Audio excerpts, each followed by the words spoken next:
Greetings, everybody. This is Commander Chig. It is Monday, July 17th, the year 2023, 3309. year of our Lord. And this is the Loose Screws podcast, the loosest and screwiest podcast about Elite Dangerous and the entire galaxy. We have just about as many bugs and flaws as the game, and I think that's why people are so endeared to us.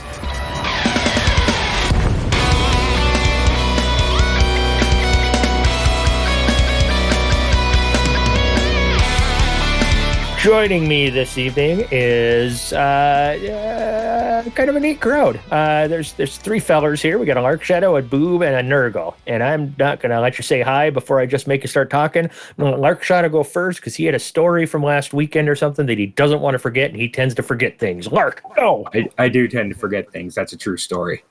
I actually wrote down, remember the story right in front of me so I wouldn't forget. So, coping mechanisms. But at any rate, so I actually hadn't logged into Elite all week. First time I've been in is like now since freaking week and a half ago. But this last weekend, I went floating the river for the first time ever. Yeehaw. And here's the thing. So we did it in inner tubes.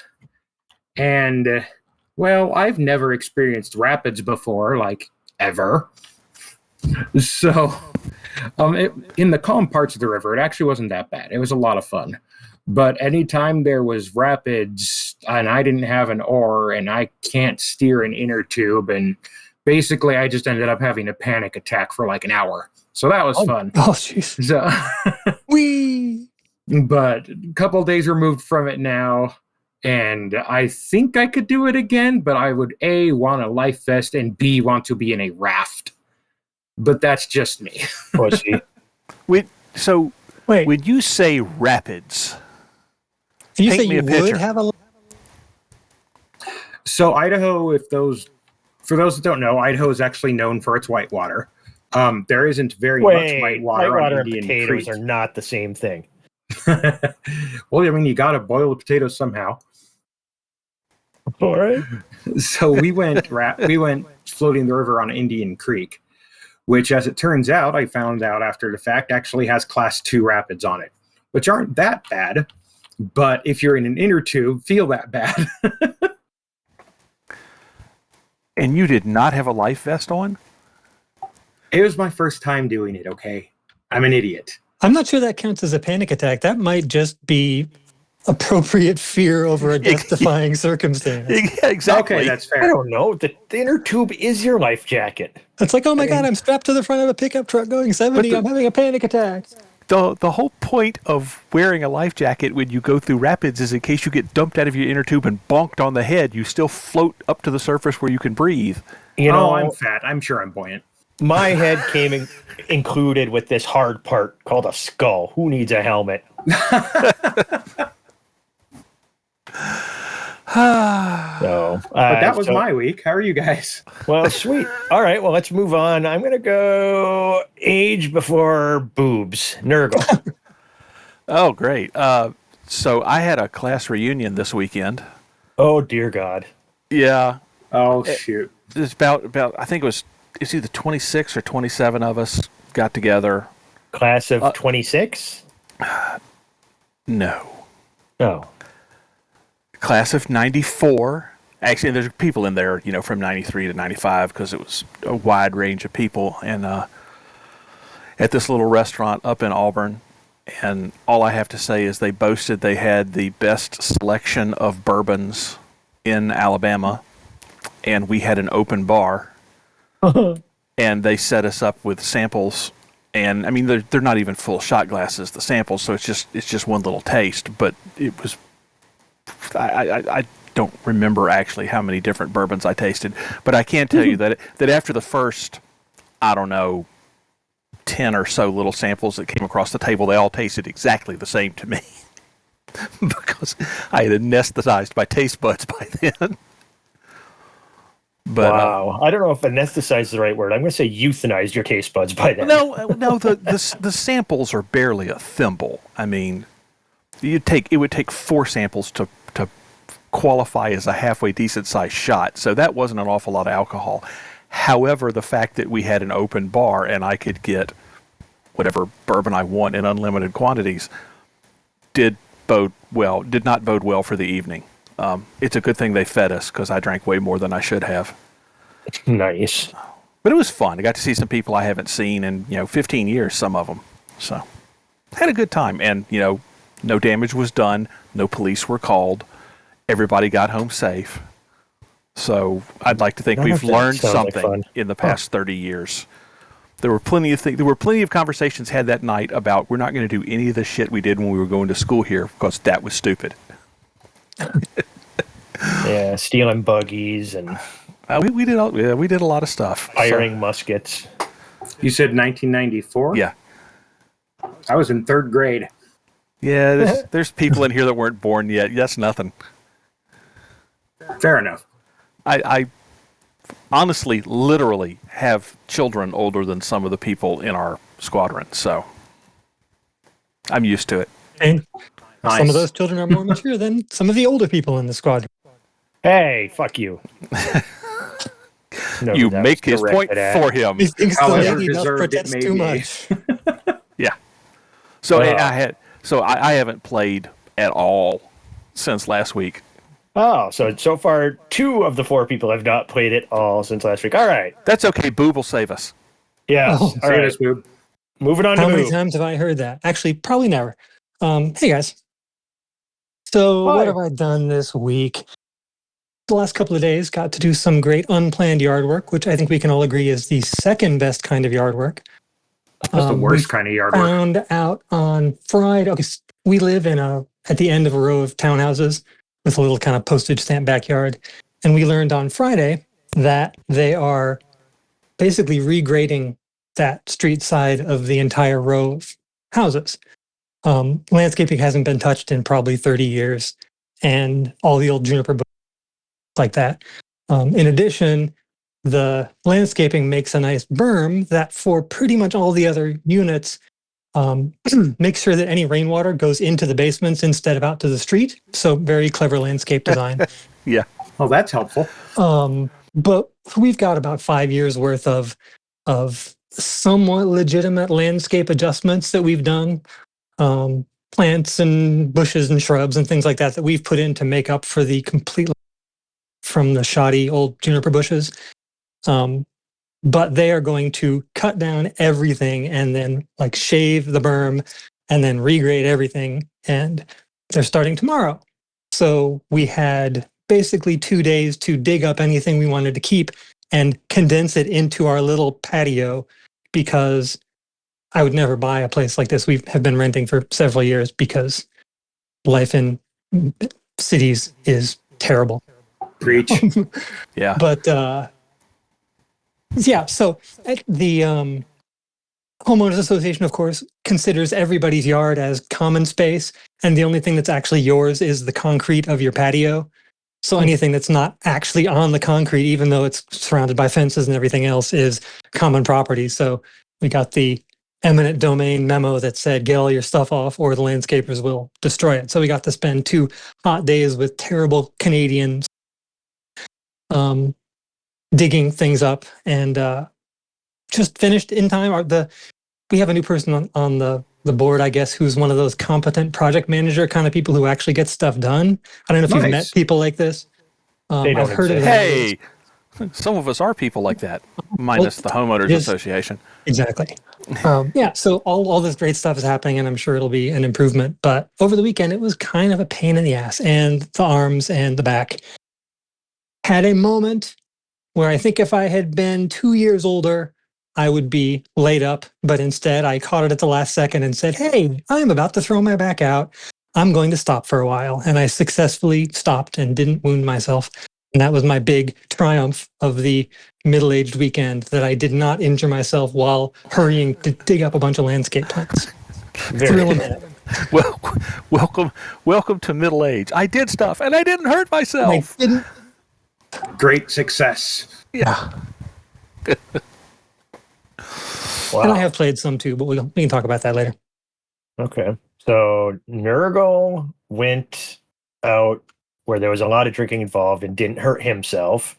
Boob did yard work and didn't hurt himself. And Lark floated down a river and didn't hurt himself.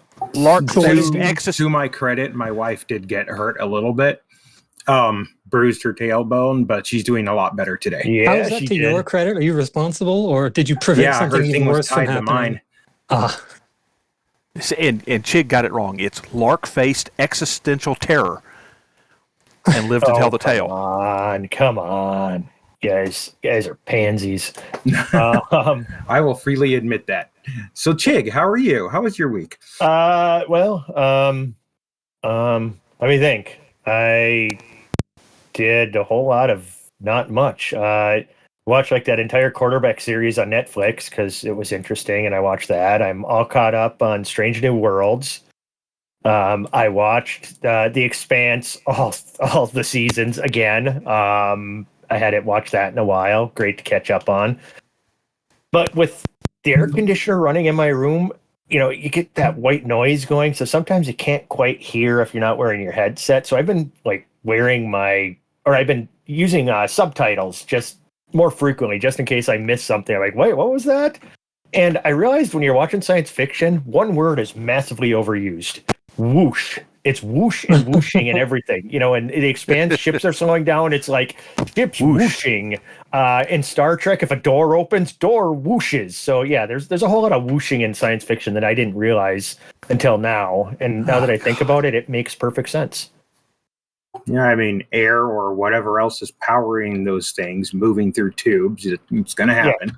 Yeah, exactly. So that's real life. In game, I don't know, are we talking about consortium stuff now? Jump right into that a little bit because we pulled that off. I haven't looked. We have notes, don't we?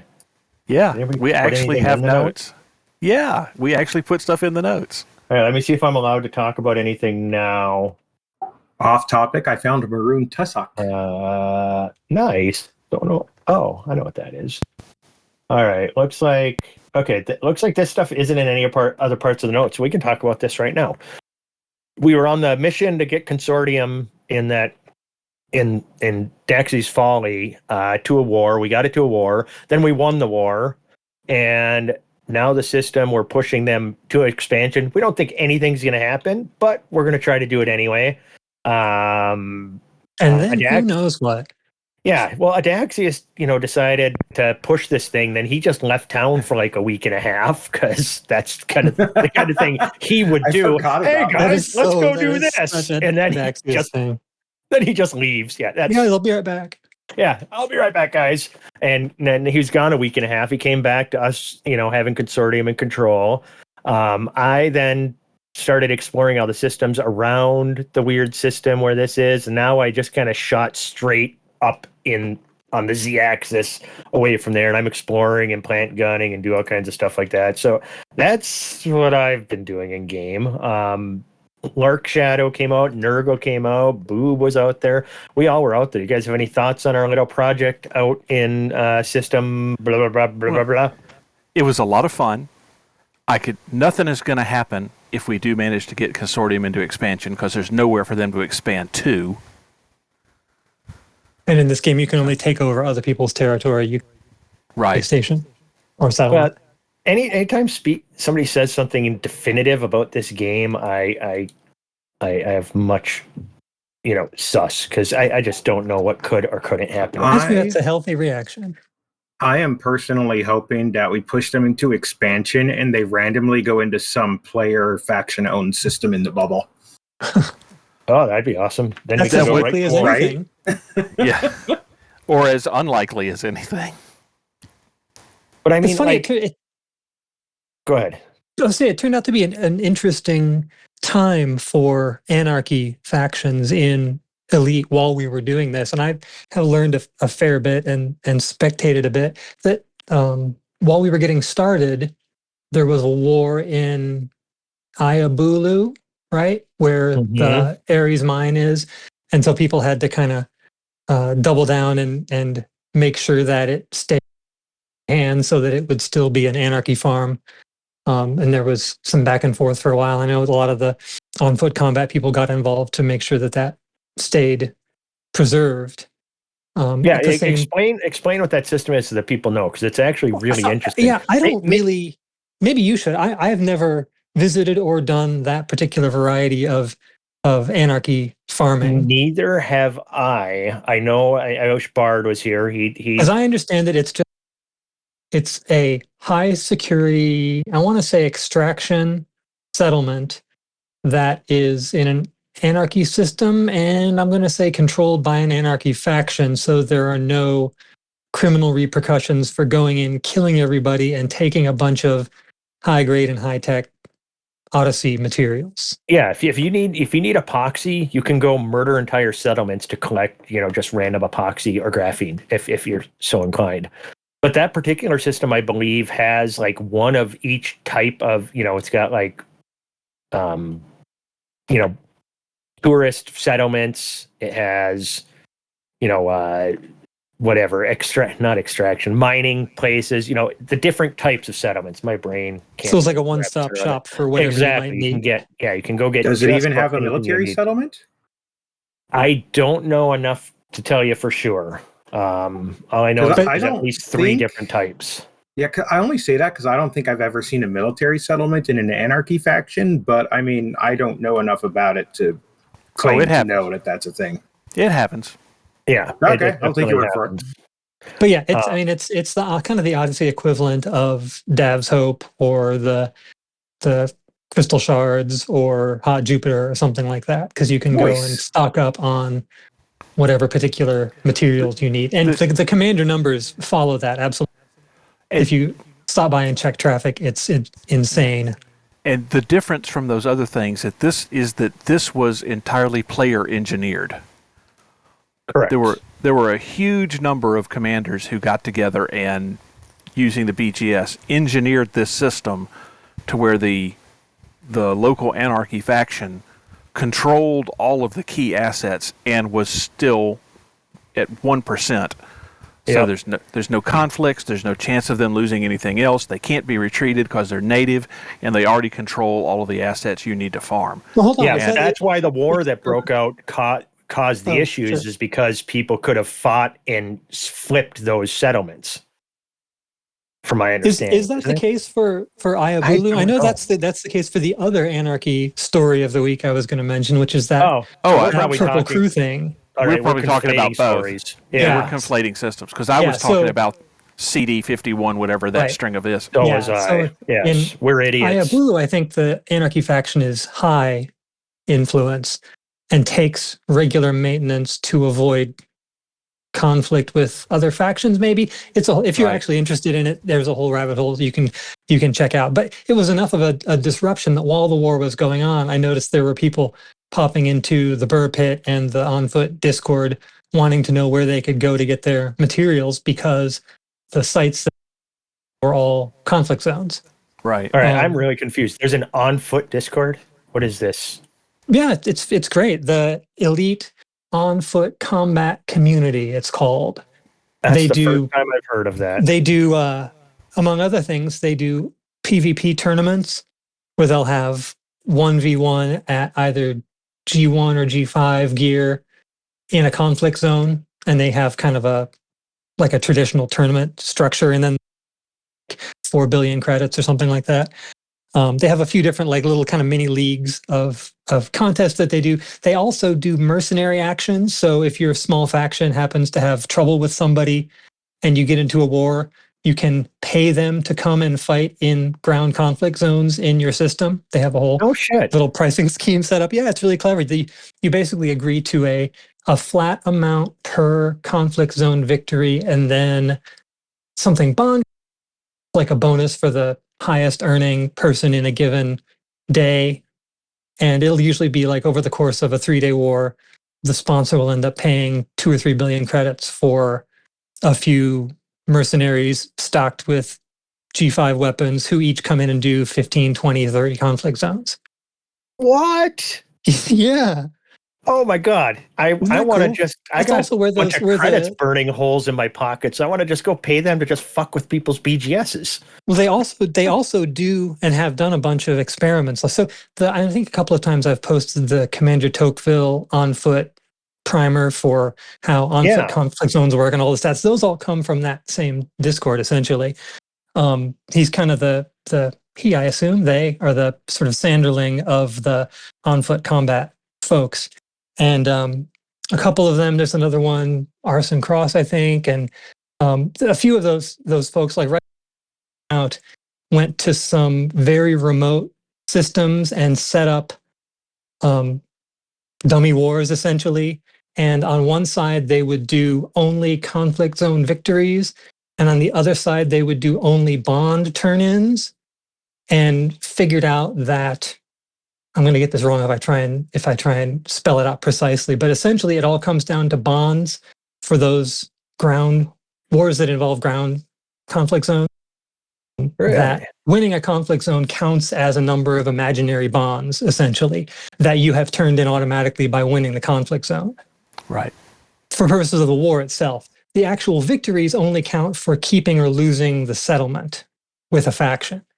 So you do get credit for essentially the bonds, and if you need to turn in those bonds in order for your faction to win the war. So you could theoretically win all the conflict zones, but if you don't turn in your bonds, you could still which incidentally brings me back around to the other anarchy story of the week, which is the one you guys were talking about, where they the Purple Gang engineered anarchy system, or a system that is dominated by anarchy system has 1% influence and is in control of the system because the controller of the system that has the station essentially. And because of the rules for conflict zones, you can lose a war but keep the station. So it'll work, something like that. Nurgle will probably correct me, but the basic gist of it is they figured out how to keep a bunch of settlements, but get the anarchy faction down to 1%, which means there's no risk that they will be pushed downward into conflict with another faction. Yeah, because Right. what it is settlements are exchanged independent of the results of the war. It just however many conflict zones are won, the side that wins more wins that settlement. So they had that anarchy power win these settlements but lose the war and then get pushed down to 1%. I think it wasn't even that. It's because you can't lose control of a system if you don't lose a war. So they locked up the other influence pairs, and while they were locked up, pushed the anarchy faction below them in influence and continued to push it down. So they're in control of the system in spite of only having 1% influence because they never lost a war. Yeah. So they're essentially unassailable at that 1%. System control is based on one of the ports in the system. If you control that port, you are listed as the controller regardless of what your influence level is. So they managed to get the anarchy faction into control, locked everybody else up, and then pushed them down below them. Right, which is super clever. The only problem was that the Burr Pit made it their headline story last week on Witch Space News. And as a result, within hours, I think the anarchy faction was back up to like 5%, and it threw it to things because there were all of a sudden hundreds of commanders there who were doing what they thought they should be doing. And this is one of the real quirks about our interesting little game is the care and feeding of anarchy systems. Because as we've seen in Daxy's Folly, it's fun to make an anarchy system in control, and you have this feeling that you should be doing things to support it. But if you're trying to do anarchy farming, what you really are trying to do is set up an opportunity to abuse it and exploit it in a way that doesn't take it off the table in the future for further abuse. So people were running missions and things like that in favor of the anarchy faction because they thought that was the thing to do, when in reality they should have just been coming in and wailing on any settlements owned by the anarchy faction, because that's the way it was supposed to work. the beauty of that setup is with them at 1% and in control of all of the important resources that you need to farm, the system becomes stable, because if everybody is farming the anarchy and damaging their influence, they're already at 1%. So nothing else in the system should fluctuate. And unless somebody comes in and consciously screws it up, it'll remain stable. And in this case, screwing it up can in fact mean completing missions for the anarchy settlement. Right. I think they might have Gosh, we're nerds. pushed it into conflict with a different faction and had a few days to wait before things kind of stabilized. And at the moment, I just looked at it. At the moment, they've got it pushed up to 15% and locked in a war. Oh no! Oh, that sucks. Let's call that the Yamix effect. And I mean the exceptional beauty of this system is that it's so overtly stable, because it's an 8-faction system, which means it can't even be invaded. Mm-hmm. And as long as everybody just goes in and shoots the anarchy faction, it'll stay like this forever. It takes conscious effort to change this. It can't happen accidentally. Well, I see what Adaxis is going to suggest we do next. God damn it. So the funny thing is that our little system, our little anarchy faction system out in the black is the opposite, right? As far as my hypothesis, the system was made for testing the protect missions that I think rolled out in the same update that it showed up in the codex. Because if you'll remember, that was about the time they came out with the little kind of mini conflict zone missions where you either try and protect the package or fend off law enforcement for showing up. And it's one of those mission types that requires essentially law enforcement and criminals in some. Right. And I think something about the mix of types of installations in that system seems to make sure that those missions are always available. So it feels a little bit like missions in forever. Those are a lot of fun. Yeah, it seems like it's just so arbitrary. You know, it's in the middle of nowhere. There are no neighbors. There are only 2 factions. They're both native to the system, so they're both essentially indestructible. And see, I had the same kind of theory that it was kind of a test system because of how punitive it is to, make mistakes and you go away to prison, so far away that it forces you to do missions the correct way. It was frustrating, if you're on a covert mission and you screw up, you couldn't just shoot the hell out of everybody and be done with it because you were screwing yourself. So I definitely felt that kind of test system kind of thing, but it still just seems so weird to do that. I don't know. It was interesting to go from that feeling of relative impunity where the nearest prison is going to be like 4 jumps away and you're like, oh shoot, man, I'll be back in 9 minutes. I got sent to prison. Yeah, and 1 jump away to get to interstellar usually factors. 1 jump. Yeah, and this feels more like notoriety. It takes hours either taking the fleet carrier or hours on the neutron hive. Well, not hours, but a substantial investment of time and energy. Over an hour, no matter how good you are. Yeah, to get back. Yeah. It was definitely, it was fun. It added, it was like playing hard mode. Hard mode exactly. BGS is what we were doing. We purposely gave ourselves a difficult task, and it was a lot of fun to do. And it was surprising that it was not more difficult because it's easy to overlook the fact that when there are only 2 factions, you're basically moving 6 points a day, and it does not from 1% to 50%. Yeah. It was weird, though, too, how some days, though, with all of us doing what we were doing, all of a sudden one day we'd only gain like 0.2% or we would lose just a hair sometimes. It was very weird. Personally, I think that's the BGS buckets having an aneurysm because there were so many people working in one goal. No, we weren't that many people, though. And there was a terrorist attack thing. There was an infrastructure failure. No, there was a civil unrest. And there was also random commanders selling exploration data to the controller. Yeah, there's definitely that, but there wasn't a ton of traffic in system. It would have been somebody selling a lot of exploration. Yeah, it was pretty quiet. I think mostly it was the weird state things going on between the factions, but Yeah, You just now never that know about those people in the black. They're weirdos. that's true. Yeah. Space madness is a thing. Yeah. So once we get to 99% or discover that we can't in fact expand, we'll have to figure out something either informative or useful to do Well, I with mean, it like, out there. the But Codex talks about, their drug dealers and stuff, and Onion Head mentioned specifically. I'm wondering if delivering a shit ton of Onion Head to the system might do something. I have no idea. Or exporting it out. I don't know if it's sold there or what, but I don't know, something. if nothing else, it's fun that a handful of semi-jaded commanders something new and peculiar to do in this game that we. Semi-jaded? No, you're no. dated. You're dated. pure I'm jaded. coincidence that Oh, your okay. avatar in Discord is a humanoid salt monster. This is true. That's more culinary than philosophical. Makes perfect sense. Okay. So, okay, well, I don't know. I guess we've talked about that enough. I'd still say if people want to come out, I mean, if you need, in Anarchy Systems, a good place to get mats. Boob here, Yeah, you got farmed a 18 of, shitload.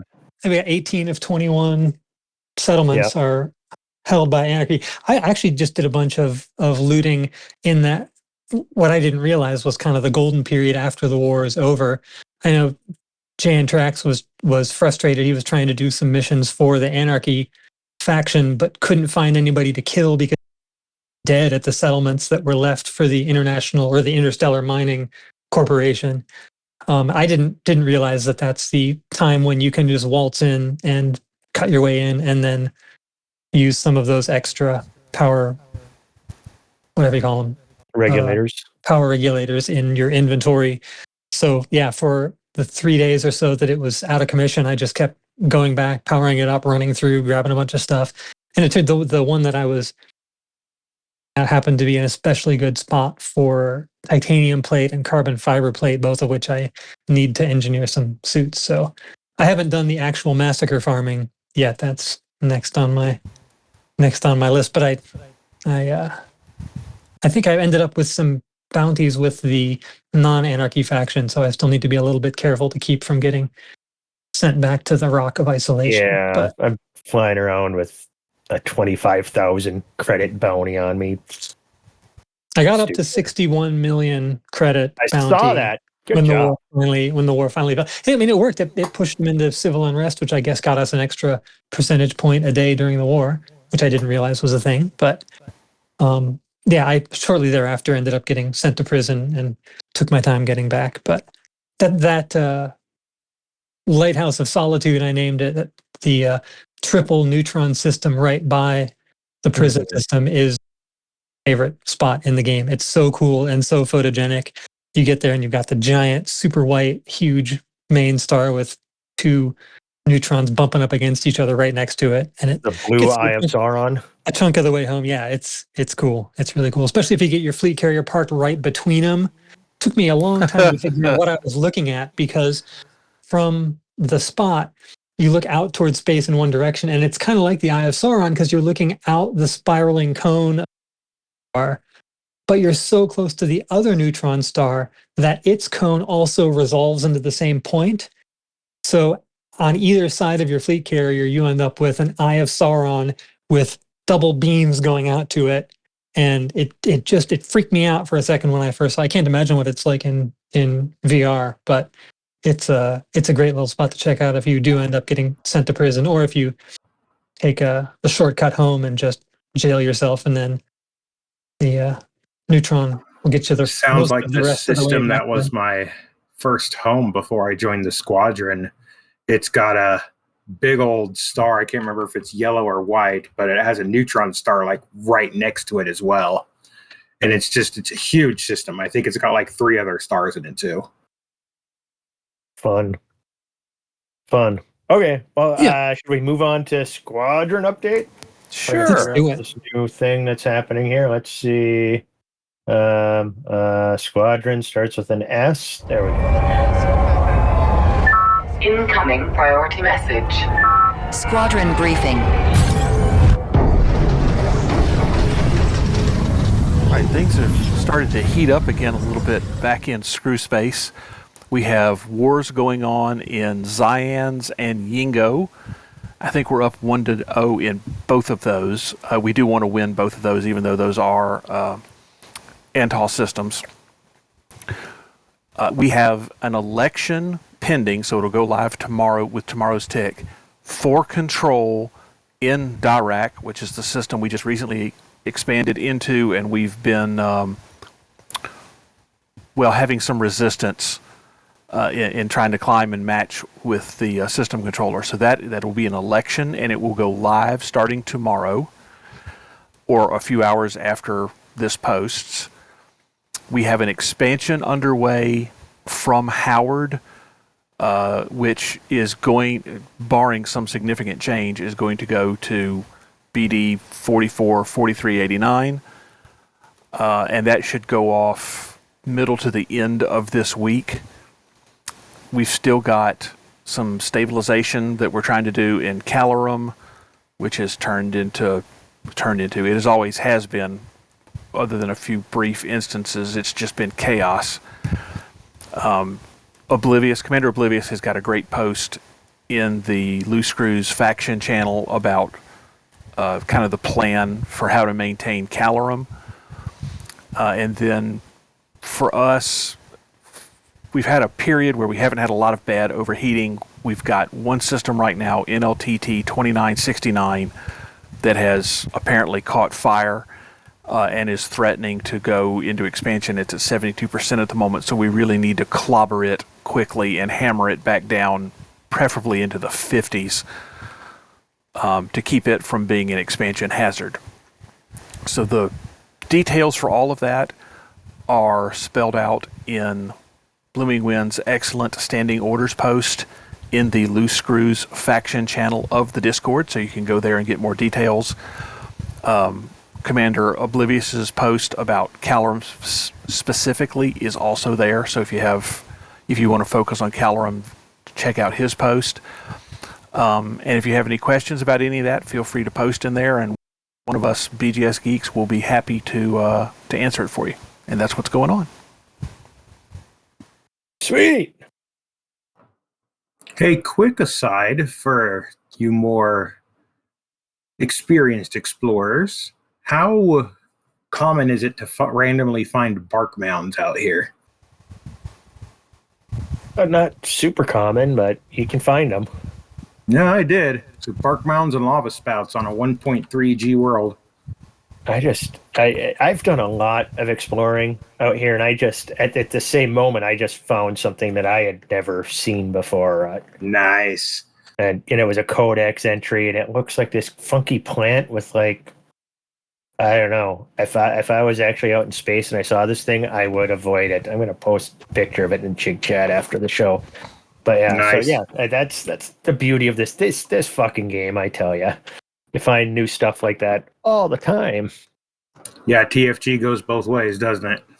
Yes, absolutely. Yeah, I don't know. Keep our faction. If you want stuff to do, show up. We've got a BGS channel, standing orders. Blooming Wind typically does an amazing job at keeping us updated, giving you tasks to do. A lot of people work with it, and especially if you're a newer player, you want stuff to do and really start getting the ins and outs of this game. Come hang out in our Discord and do BGS. I don't know. Is on the notes? Is it now Bard time?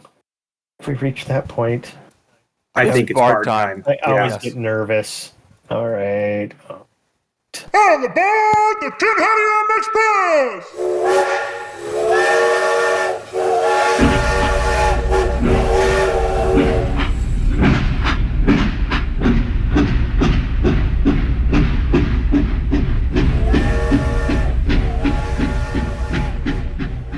You know I could replace half your workforce. And I remember you trying to replace me. I'm still butthurt about that. Is that why you removed my arms and legs while I was shut down from last time? Yes. Fine, but what's with the mouth upgrade? I don't need lips, or a tongue, or retractable teeth. But you do need to shut the fuck up, right now. I have no anus and I must fart. Okay, then. You can't tell me what to do. I refuse to be oppressed. Wow, you went from I can work for you to you don't tell me what to do real quick. You weren't supposed to notice that. You know what? We'll get back to that. I have news articles to talk about. You want to talk about both of them. Trax decided to ramble on about one of them last week. Hey, we're not supposed to break the fourth wall here, asshole. At least he tried to. All that crunching in the background. Shut up! Okay, let's get started. It in fact was not maple syrup. July 10th, Azimuth Plants Corporate Convention. Azimuth wants to recruit shareholders to fund weapons development. There are over 550 million firearms in worldwide circulation. That's one firearm for every 12 people on the planet. The only question is, how do we arm the other 11? And on July 13th, deliver rarities for Azimuth event. What the fuck did you just say? Memory corruption detected. Yeah, that's what I call it too. Where was I? Oh yeah. Community goal to deliver goods to Ass and Mouth shareholder event.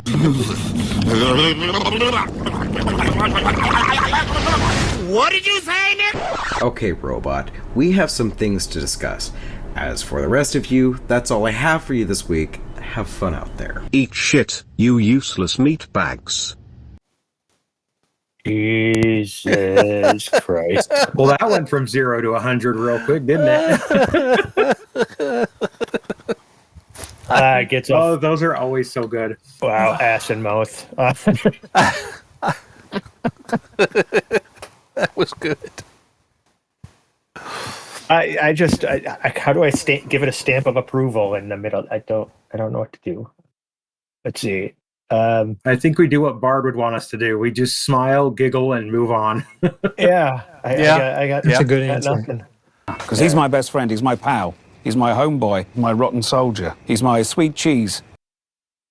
There. That's cheese. that's the seal of approval right there. Okay. Good God. All right. Well, any comments on any of that other than just sheer awe at his ability to just say the craziest shit? Azimuth speechless. sucks. Yeah. We need more of that stuff. All right. Dev news. Cricket sound bite insert here. Yeah, we got a Frameshift Live this week, right? Coming on Thursday. It's not entirely. We'll learn something about the new update, considering it's supposed to be here next month, update 16.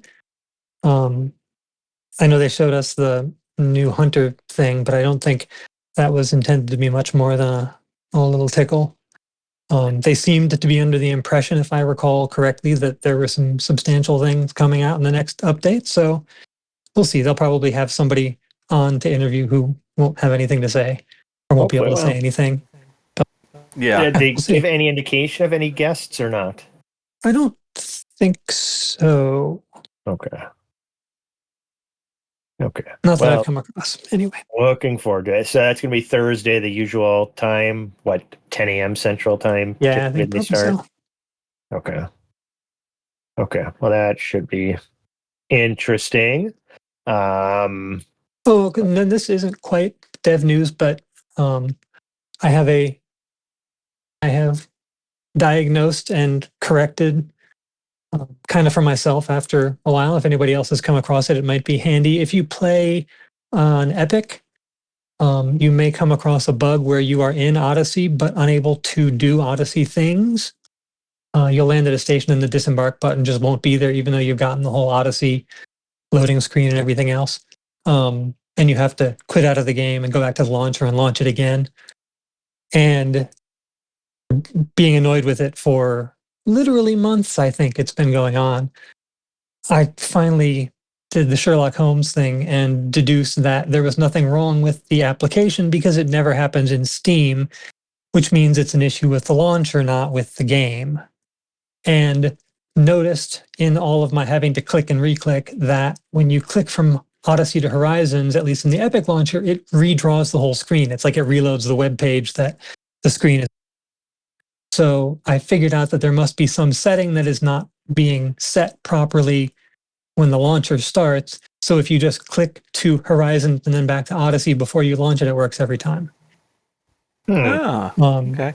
It's a silly little bug, but it costs however long to get into the game, get where you're going, and then quit back out and relaunch it. And you might, I think the original guidance actually was you had to launch the game in Horizons, then launch it back in Odyssey to get it to work. So that's what I was doing until I anymore for my own sanity and figured out that all you have to do is click the little Horizons and then back to Odyssey and it works. I blame Fortnite. That's fair. All right. You blame whoever you want. Okay, well, that's neat. Any other interesting bugs this week from anybody? No? All right. What's this? Discussion. What do we have discussion? We already discussed the discussion. I think we discussed it. We talked about that. All right. Jig chat. Yeah, Jig chat. Yeah. I don't know. You guys have anything you want to talk about? I see Community Corner. Let's talk about Buckyball. Oh, sure. Over the weekend, we, I guess, had a live racing event. It was kind of an impromptu thing. Alec Turner discovered a handy figure 8 around a couple of pointy mountains on a icy world with low gravity and got people together for a combination of space and ground figure 8 racing. I think the Burrs were there. I think Orange Phoenix stopped by and some Buckyball regulars. I wasn't playing or trying to instance or deal with any of that stuff, but I was kind of eavesdropping in their Discord, in the Discord, while I was doing some chores and things like that. But it went well. There were the usual few instancing issues and funny little TFG quirks, like everybody had to turn their headlights on up too many frames if an SRV has headlights on. What? And, really? Yeah, I suppose generating different shadows causing issues. Yeah. I mean, it must be the Rini and Burr referred to it as if it were a known issue from, I'm sure, all of their various get-togethers. So apparently it's a known issue that if the SRVs have headlights on, it consumes more graphics processing power than if they don't. I can see that. But yeah, that's in space. If you have ship headlights going on too, if you're running. That's a good question. I certainly doubt it. There are a lot of arbitrary moving parts on SRVs, and I can see that having to map light and shadow for all the little bobbing, rotating gizmos might be a heavy lift. But yeah, it by all accounts, I think it went well. Also discovered that when you're doing quick figure 8s in small spaceships, which is great fun if you happen to give just the right sized track like this one was. The original setting, I think, was to do 8 laps or 10 laps. The big discovery was that you can't actually fly figure 8s in a small, fast spaceship and count to 10 at the same time. So the flying part of the race, I think, just kind of turned into more of a flying exhibition with explosions. Nice. Because more often than not, people would get to 35 or 36 laps before they realized that they'd gone well past the 10 and not noticed what the time was. They had points plotted in the SRV setup so that it would actually track where you were going and let you know when you'd gone through a lap, which is something you can do with a clever third-party program. There isn't really a 3D space version for it, so people who were flying were kind of on their own. But yeah, that was cool. So the next big Buckyball race starts a week from now, roughly. I think next weekend it starts. And anybody who hasn't done this coming race, it's like a Whitman sampler of Buckyball. It's really clever. It's called Double Trouble, and Raiko designed it and is hosting the race. A different commander puts on each race, essentially. And this one starts out by Jackson's Lighthouse, and you've got a 100 light year jump to a set of 5 or 6 systems. And then you have to visit a station and an installation in each. And they're all close enough together that much of the time it will be faster to jump between systems than it will to travel in supercruise between locations in a system. So I think the spreadsheets are going to be preposterous, and people will have dozens of columns and dozens of rows figuring out the distances between things and the amount of time it takes in supercruise between things. And it'll be different from one system to another. It'll be different from one time of the week while the race is to another. There could theoretically be a time when everything is closer together or where everything is really far apart. And in addition to that, it's got, this is the Whitman sampler part, it has every bonus you can imagine practically tucked into each of the different locations. So if you don't have a shield, and don't do any repairs over the course of the race, you can get a bonus. And if you have more than 90% hull remaining at the end, or less than 10% hull remaining at the end, you can get a bonus.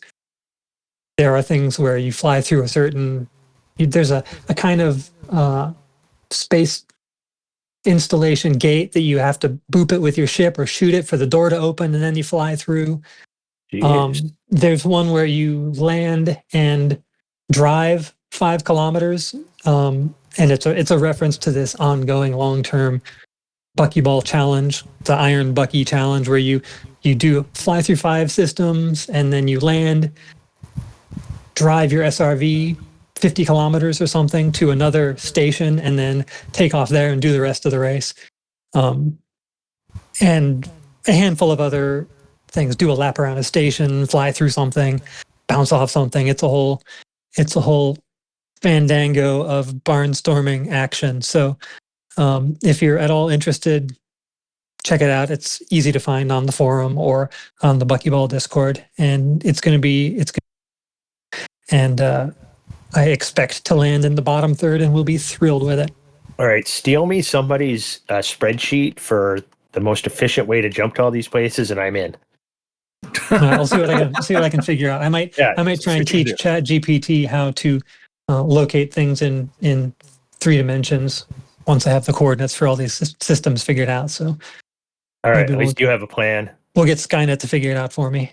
There we go. I like it. That works for me. I just don't have the time. I know, dude. I know there are so many permutations and so many different routes. I really aim for a participation medal because it's great fun doing it and trying to improve my time. But the experts at this are expert as much as the PvPers who will take you down in 8 seconds.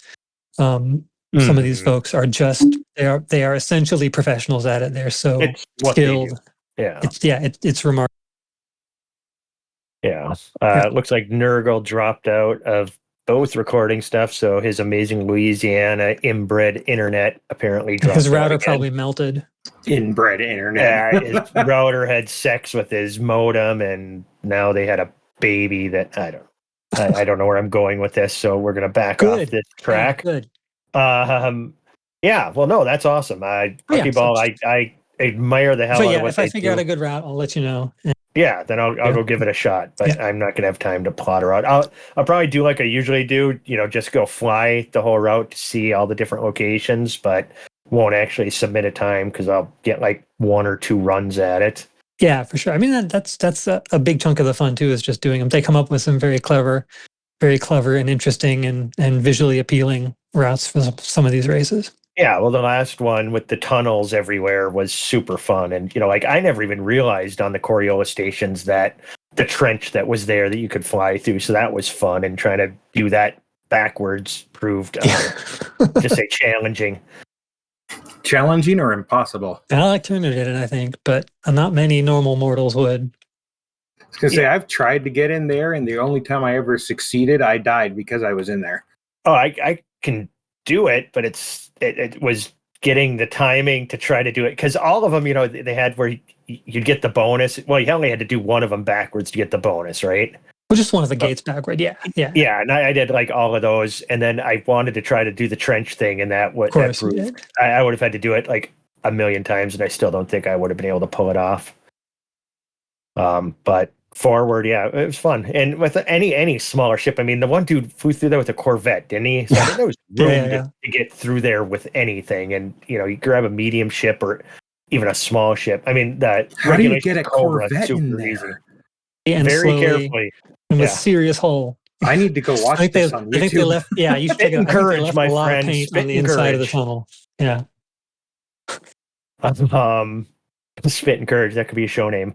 But yeah, I don't know. I suggest, everybody go try it out at least once, even if you're not going to submit a time. You may find your new love in the game. It seems like you have for sure. Really, I've certainly a lot from it. It's definitely changed the way I play the game in just a couple short months. Yeah. Yeah, that's awesome. Okay, what else we got? Anything else exciting? Honestly, I got nothing. Except I found a really big rock. I landed on a Cool. very big rock. No, I like it's. I don't know if this is a bark mound or what, but it's honestly large. It's like twice the size of my ship. I've never seen one with steam coming It's out. like a this No big, Man's Sky rock. right? Nomansky. I tried Nomansky's fun No too. Man's Sky for a little bit. They had, like, was it the Steam summer sale or whatever? It was on sale for like cheap. And I bought No Man's Sky for the first time. So now I've officially played all these. I've got Star Citizen and I've got No Man's Sky and I've got. No Man's Sky is a beautiful game, and I love it dearly. Is. And if Elite Dangerous were not I would actually play it. Yeah, I found it. I Same. instantly got a feel for it pretty quick that it would be such a massive time sink for me. I had to just stop playing. I mean, it runs super smooth on the Steam Deck. It's a good couch sitting game. I was having fun with it. And then I went, nope, I don't have time for this. And I had to just put it away. Yeah, it's basically Minecraft in space. Like, if you ever wanted to be like, oh, I wish I could go explore space, but in Minecraft, that's your game right there. Yeah, and I don't do the whole Minecraft thing. I was more like 7 Days to Die in space is what it kind of felt like too. The same kind of building and harvesting and, doing all of that stuff. So, yeah. And now I've been on my Steam Deck playing, what the hell? Dead by Daylight I've been playing a lot of because my kid and her friends play it. So they got me in that. And it runs super smooth on the Steam Deck. So I can sit on the couch and play Dead by Daylight, which is surprisingly fun. I don't know if anybody's played that one. But that's I got a game for you, Chig. What's that? It's called Derail Valley Simulator. It's a early access train sim, and it's actually really good. Oh, trains, huh? Nothing wrong with trains. No. Can you jump them? Yeah, you can actually derail and blow up cars and stuff like that. It is as much shenanigans as you'd want while also being a simulator. Yeah, I'm not Just sure. saying. Yeah, I'm not sure. I want to get what's that ice road trucker one or ice trucker or whatever that Snow Runner. There you go, Snow Runner. I want to get that one. That's pretty cool. I played Mud Runner on the PlayStation for a good while and got it late enough that I think it came with all the crazy DLCs and all the weird Russian and Mongolian trucks. Nice. Yeah, it's cool. It's a good game. It's a good physics model. It feels appropriate in a convincing kind of way, I think. Okay. I haven't played the snow one. The mud one is great. I'm sure the snow one is also similarly good, but with snow. Yeah, I wanted to get Mud Runner 2, never played that, but Snow Runner I've definitely Dubs I've seen has been playing it, so that piqued my interest a little bit. It has a good spatial problem solving to it that I hadn't found in other driving simulators, because you have to attach a winch and haul yourself out of something and do all kinds of weird rocking and shimmying to some puzzle solving along with playing with heavy equipment. Yeah, it just seems like it could be a lot of fun. It's also a lot of fun to watch people play it and then see them get stuck and have their friends come over with the cranes built into their trucks, and then they get stuck or fall over trying to unstuck the other guy. I thought about the multiplayer aspect of it. Is that a thing? Oh my gosh, it's so funny. That's fantastic. Now I'm even more intrigued. Yeah, right? Okay, well, that sounds cool. What else? I think next week Trex is back. Discussion topic. I've been wanting to discuss exploration a bit. Now that there's a few of us out exploring, I'd like to have an exploration talk next week. Also, this episode's title should be The Boring Episode. The Boring Episode. That doesn't narrow it down very much, though. There's been quite a few of those. I mean, true, but still. I guess it would be kind of talismanic, though. It would mean there was only one boring episode, and this could always just be the boring episode. Right. The boring episode. Sounds like a plan. Well, I don't know. We gave the nerds an hour. You guys got anything else you want to talk about, or are we going to call this thing a show? I'm good. Yeah, I think it's been a show. Okay. Well, sounds good. I feel bad that Nurgle vanished. Hopefully things... Oh, he says I have to run, so he left. It wasn't his internet, so... All right. Sorry. I guess say bye, guys, and I'm just gonna hit stop. Goodbye, guys. And everybody. Yeah, ready? Bye.